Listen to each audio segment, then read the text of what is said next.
Hi guys, Ethereal Awakening here. I'm doing an individual zodiac sign reading for Aries. Had a reading last night that moved me real deep, and I'm going to just put my personality infused into these readings because I don't know if you guys have recognized in any of my four uploaded videos. I'm freaking hilarious, okay? And that came from really working hard on like my tact and my wit and my delivery. I'm not really like a stage comedian or anything, but I can get you zingered no time. Like, yeah. I'm really good at impressions. Okay, I'm not really good at them, but you can at least tell who I'm trying to impersonate in a moment. So that helps. And those are always fun to laugh at. Because I like to try. Like, you really can't tell the difference between my Australian and my British accent. But, I mean, oh well. I can say Bobby real good. Like, you get it that I know. That's so cliche. But comedy's cliche. We laugh at everyone, no one exempt. I am an inclusive type of energy regardless. So, oh yes, you are able to be joked on or about if you breathe. Okay? That's just the way it is. So these readings are now infused with my hilarious energy to get through messages that I really feel need to be delivered. There are people out there who are in emotional pain that I was in. There are Aries out there right now trying to find a video to guide them into an understanding of what they're going through because it feels alone. And I remember that. I remember that utter aloneness. I remember gripping to my tarot card readers in any way I could. If I did not have internet access, I would finally get to internet and see their videos and be just delighted with their faces. Like they were my real friends. Like for a long stretch through my awakening, the tarot readers that I looked at regularly were my only friends. This is lonely. Life becomes lonely when you are trying to find you because not everybody's trying to do it. Most people just trying to be on the chain gang. Well, guess what, Aries? We're rolling off a chain gang. We're trying to do some emotional evolution here, and I'm pulling some Aries that are out there watching this video right through with me because God damn it, we deserve it. We deserve to be emotionally fulfilled and whole beings doing all kinds of cool shit in the world because that's what God wants us to do. It's cool shit in the world. So here we go. Spirit, what messages do we have for Aries? Sun, Moon, Rising, Venus in the sign of Aries. And your heart is your best guide. So if there's something in the title or the message that resonates, please let it resonate on. If it doesn't, it's okay. I'm not offended. I don't even know you. I simply am trying to bring enlightenment, guidance, and any insight that my path can share and shed on yours. From my home to yours. Unslaving the population for a good 2 weeks now. You're welcome. Spirit, what messages do we have for Aries? Sun, Moon, Rising, Venus in the sign of Aries. Spirit, what messages are there for Aries?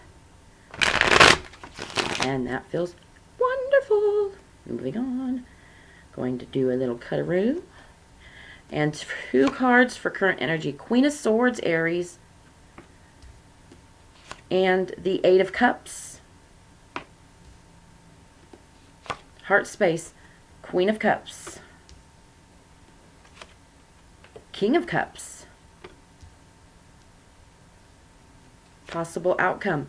Ace of Cups.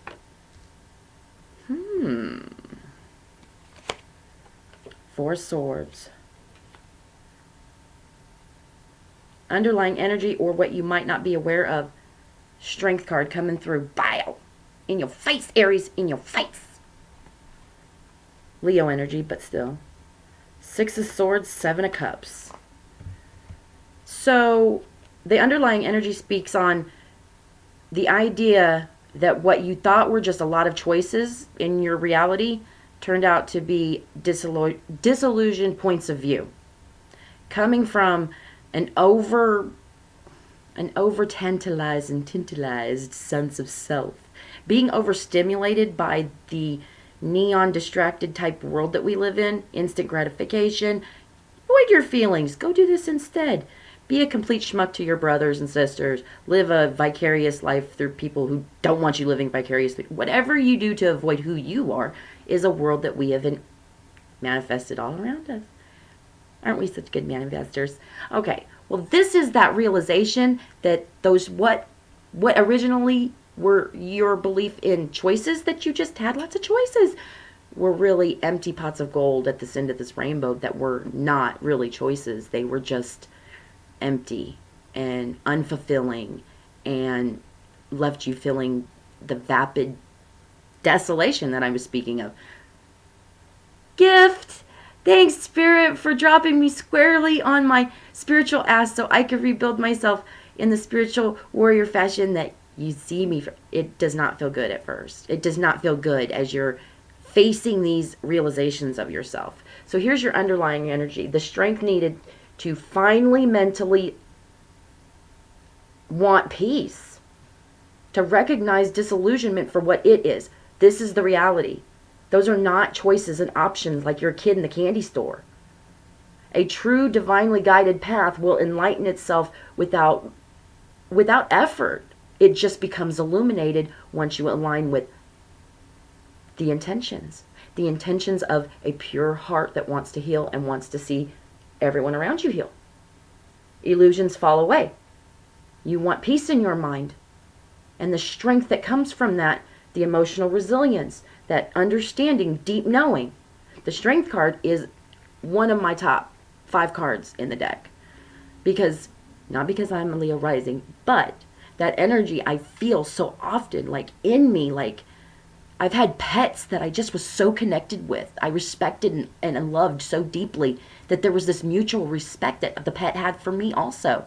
I never had to be the dominator over my animals, do as I say or I'll whatever. Never inflicted. I may have popped the cat on the nose for, jumping up on the counter and eating my sandwich or something like that.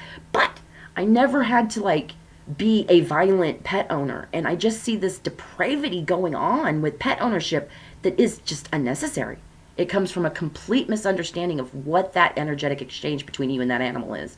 And the animals are paying for it big. Anyways, current energy is the Queen of Swords and the Eight of Cups. So this is the energy of clearly cutting away what is not serving you and walking away. Again, like that Six of Swords energy, emotional fulfillment is no longer a byproduct. It is something I want because it's where spiritual gold is. It's where that alchemist energy comes from. It's that I become the direct influencer and intend on manifesting things from a very deliberate space. This energy gets you there. Queen of Swords, Eight of Cups pulls you to a space where you can manifest deliberately with great intention and a deep knowing that you're doing honest God's work. Heart space is the Queen King Cups. This is an internal emotional balance that you are seeking as if it were the life raft of your life. This is a recognition that there's a creative flow and a doing flow within you on every element's Queen King table. By the emotional balance that comes when you find inside you a creative means by which to honor your emotions and be a King Queen energy for yourself, emotionally fulfilled, emotionally resilient, ready to be this emotional evolutionary gangster as you were intended to be. This fulfillment doesn't get triggered. Sees others' paths as others' paths. Necessary for them to be on, necessary for you to just allow and accept and love and be happy and queenie and kingy and the cuppies and nothing is fucked here. This is beautiful energy, Aries. Your possible outcome, well, guess what? Not only are you King Queen energy, but your new beginning from a healing perspective, recognizing that full cup is where you turn around and you help your brother come through and do the same thing. If this is for an Aries man, I'm so excited to hear about men who are actively awakening and emotionally balancing themselves because they become these men that are just, that air about them. They have a full grasp on what their emotions are, what to use them for. They want to know about themselves. They want to learn about the world. I mean, that is so sexy. This is divine masculine work that is being recognized and taken very seriously here. I am so proud of this Aries doing this hard work and emotionally looking at who they are so they can manifest like a boss into the future. So, way to go, Aries. I hope this has helped. Please subscribe if you haven't already. I'll see you on the flip side. Later.